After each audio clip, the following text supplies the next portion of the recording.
अध्याय 32 फैमिली का विनाश। जब ये शब्द बोले गए, किन परिवार के सदस्य तुरंत क्रोधित हो गए।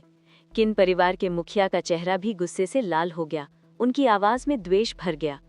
गू परिवार के स्वामी, आप वाकई युवा हैं, जल्दबाजी न करें। मार्शल वर्ल्ड के मामले इतने सरल नहीं हैं जितने आप देखते हैं। किन परिवार मार्शल आर्ट की दुनिया में कई वर्षों से मौजूद है और इसकी नींव मजबूत है। हमें अब भी सौहार्दपूर्ण दृष्टिकोण को महत्व देना चाहिए, जिससे हम दोनों के हित जुड़े हों। अगर हम सचमुच आपस में भिड़ जाते हैं तो हम में से किसी को भी कोई फायदा होने की संभावना नहीं है। बात ये नहीं है कि मैं जवान हूँ, बल्कि बात ये है कि तुम बूढ़े हो। मार्शल आर्ट की दुनिया में सद्भाव से धन आता है जैसी कोई बात नहीं है, बल्कि मायने ये रखता है कि किसकी मुट्ठी बड़ी है। गू किंग फिंग जोर से हंसा, फिर एक कदम आगे बढ़ाया। उसकी ऊर्जा और रक्त ऐसे उमड़ रहे थे जैसे आसमान को चीरता हुआ धुआं। मुट्ठी ही शक्ति है। अब जब गू किंग फिंग की मुट्ठी काफी बड़ी हो गई है तो मार्शल वर्ल्ड के नियम तय करने का समय आ गया है। मैंने किन परिवार को पहले ही एक मौका दिया था, लेकिन चूंकि आप इसे महत्व नहीं देते, इसलिए किन परिवार का अब कोई अस्तित्व नहीं रह गया है। इन शब्दों के साथ उसने मुक्का मारा। उस शक्तिशाली बल ने हवा को चीर दिया और एक भयानक दबाव एक जोरदार गर्जना के साथ फूट पड़ा, जिसे किन परिवार के मुखिया के चेहरे पर नाटकीय रूप से बदलाव आ गया। अरे बदतमीज बच्चे, तुम्हारी हिम्मत कैसे हुई? क्रोध से दहाड़ते हुए किन परिवार के वरिष्ठ व्यक्ति के दिखने में कमजोर शरीर से भी अपार शक्ति और स्फूर्ति उभर रही थी, और उनकी पहले मुरझाई और धसी हुई त्वचा अब एक बार फिर से भरी हुई और लचीली हो गई थी। उसने अपनी उंगलियों को इस तरह आपस में मिलाया जैसे कोई उल्का पिंड हो, बिजली और गरज की तरह तेज, और उंगलियों के प्रहारों की चकाचौंध घरी बौछार, जिनमें से प्रत्येक में पहाड़ों और चट्टानों को चीरने में सक्षम जबरदस्त शक्ति समाहित थी। ये किन परिवार की गुप्त तकनीक थी। उल्का पिंड ने बादल की उंगली को बेध दिया, तथापि जैसे ही गू किंग फेंग की मुट्ठी जोर से चली, एक चटकने की आवाज सुनाई दी और उंगलियों के प्रहार थम गए। किन परिवार के मुखिया का चेहरा दर्द से विकृत हो गया था। उनके दाहिने हाथ की उंगलियां बुरी तरह मुड़ गई थीं। स्पष्टतः उस एक ही मुक्के से उसकी उंगलियों की हड्डियां चकनाचूर हो गई थीं। इसके विपरीत गू किंग फेंग की मुट्ठी पर केवल कुछ सफेद निशान बचे थे, जो इस बात का कोई संकेत नहीं दे रहे थे कि उसकी रक्षा पंक्ति में कोई सेंध लगाई गई थी। इसके बाद गू किंग फेंग एक बार फिर आगे बढ़ा। उसकी हथेलियों ने मिश्रित युआन का प्रहार किया। उसकी शक्तिशाली हथेली की शक्ति में एक विशाल और उग्र ऊर्जा समाहित थी, जिसने किन परिवार के मुखिया को अपने ऊपर एक झुलसा देने वाली लहर का आभास कराया। इस तरह के हमले के तहत किन परिवार के मुखिया के दिल में लंबे समय से खोई हुई दहशत फिर से जाग उठी। वो दया की भीख मांगना चाहता था, लेकिन तब तक बहुत देर हो चुकी थी।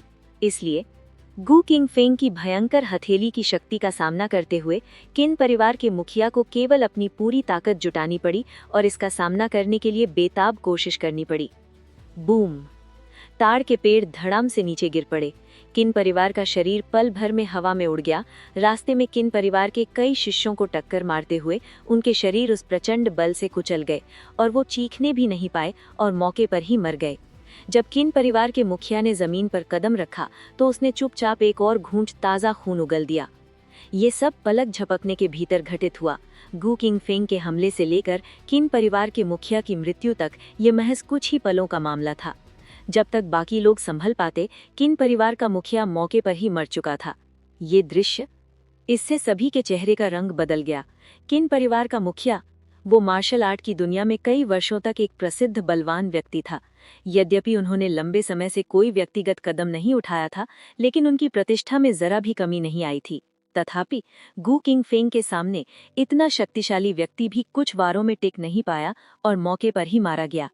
गू किंग फेंग की शक्ति सभी को चौंका गई, विशेष रूप से 4 सीज गैंग के अनुयायी और अन्य लोग, जिन्होंने गू किंग फेंग की भयानक शक्ति को देखकर अपने दिलों में अपार राहत महसूस की।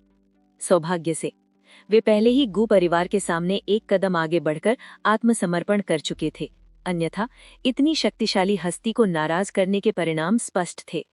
दूसरी ओर किन परिवार के सदस्यों के चेहरे दुख से भरे हुए थे और कई लोगों के चेहरे तो डर से भी। किन परिवार में रक्त शोधन में निपुण एकमात्र मार्शल आर्टिस्ट की मृत्यु के साथ ही ये स्पष्ट हो गया था कि उनकी शक्ति गू परिवार के सामने कुछ भी नहीं है। जैसे ही किन होंगतांग बोलने और आत्मसमर्पण करने ही वाले थे, गू किंग फेंग ने अपना हाथ ऊपर उठाया और एक कठोर आदेश दिया। आज किन परिवार के किसी भी सदस्य को जीवित मत छोड़ना, सबको मार डालो। इन शब्दों के बाद मेंग पेंग ने तुरंत गू परिवार के अंगरक्षकों का नेतृत्व किया और किन परिवार का नरसंहार कर दिया। मुरोंगू शुओ और अन्य सेनाओं जिन्होंने गू परिवार के समक्ष आत्मसमर्पण कर दिया था, उन्होंने देरी करने का साहस नहीं किया और जल्दबाजी में गू परिवार के साथ हमला करने के लिए आगे बढ़े। ये दृश्य देखकर किन होंगतांग क्रोधित हो गया। गू किंगफेंग, तुम सचमुच मेरे किन परिवार को अंत तक खत्म करना चाहते हो? मैंने तुम्हें पहले ही एक मौका दिया था। मैं गू किंगफेंग कभी अपने वचन से पीछे नहीं हटता। अगर मैंने कहा है कि आज तुम्हारे पूरे किन परिवार का सफाया करना है, तो मैं तुम्हारे पूरे किन परिवार का सफाया कर दूंगा। गू किंगफेंग ने उदासीन भाव से बात की। बोलते बोलते वो आगे बढ़ा और किन होंगतांग के ठीक 10 फीट से भी कम दूरी पर आकर खड़ा हो गया। उसने अपनी हथेली को जोर से आगे बढ़ाया, जिससे किन होंगतांग के चेहरे पर अचानक बड़ा बदलाव आ गया। टकराना। किन होंगतांग के अथक बचाव के बावजूद, रक्त शोधन क्षेत्र के अंतिम चरण में होने के बावजूद, वो गू किंगफेंग की दुर्जेय शक्ति का सामना कैसे कर सकता था?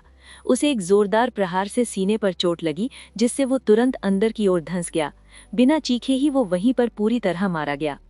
किन होंगतांग को फांसी देने के बाद गू किंगफेंग के हाथों की हरकतें रुकी नहीं। उसने शेष किन परिवार के मार्शल आर्टिस्टों को मारना जारी रखा। अस्थि शोधन स्तर की साधना के पहले किन परिवार के मार्शल आर्टिस्ट कागज की कठपुतलियों के समान थे।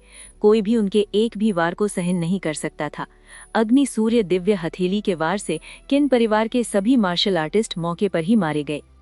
15 मिनट से भी कम समय में रक्त शोधन क्षेत्र में किन परिवार के सभी मार्शल आर्टिस्ट मारे जा चुके थे।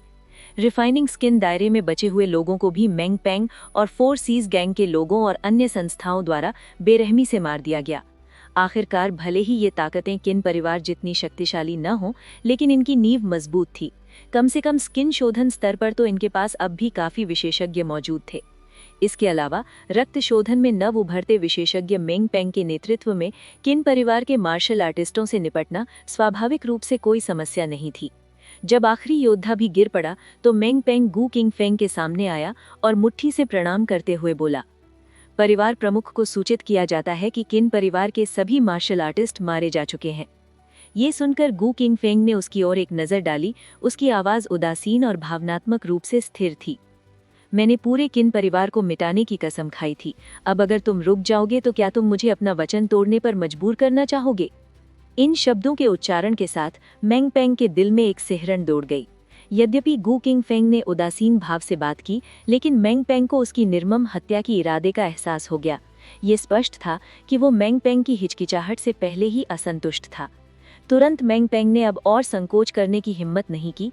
उसने कसाई का चाकू किन परिवार के बचे हुए लोगों की ओर उठाया। उसका चेहरा क्रूर था। परिवार प्रमुख का आदेश है, किन परिवार का एक भी सदस्य जीवित नहीं रहना चाहिए। उन सब को मार डालो। दिए गए आदेश के साथ नरसंहार फिर से शुरू हो गया। किन परिवार के सदस्यों ने दर्दनाक चीखें मारी। कुछ ने तो मरने से पहले गालियां भी दी। गू किंगफेंग, तुम्हारी भयानक मौत होगी। तुम क्रूर और निर्दयी हो। भूत बनकर भी हम तुम्हें जाने नहीं देंगे। किन परिवार के सदस्यों की मृत्यु से पहले दी गई गालियों को सुनकर गू किंगफेंग का भाव उदासीन बना रहा। उसके चेहरे पर कोई बदलाव नहीं आया। खरपतवारों को जड़ से उखाड़ फेंकना, उन्हें पूरी तरह से खत्म कर देना। मार्शल वर्ल्ड में चलते समय ये करना आवश्यक था। अगर उनके बीच कोई मतभेद न होता तो बात कुछ और थी, लेकिन चूंकि वे किन परिवार के खिलाफ हो गए थे तो मामले को अंतिम निर्णायक मोड़ तक ले जाना जरूरी था। गू किंगफेंग निश्चित रूप से नहीं चाहता था कि उसकी वर्तमान दया उसके कोमल हृदय के कारण भविष्य में अनावश्यक परेशानी का कारण बने। तथाकथित शापों की बात करें तो गू किंगफेंग को इसकी बिल्कुल भी परवाह नहीं थी। इस युद्धकालीन दुनिया में आखिर में सत्ता ही सही साबित होती है।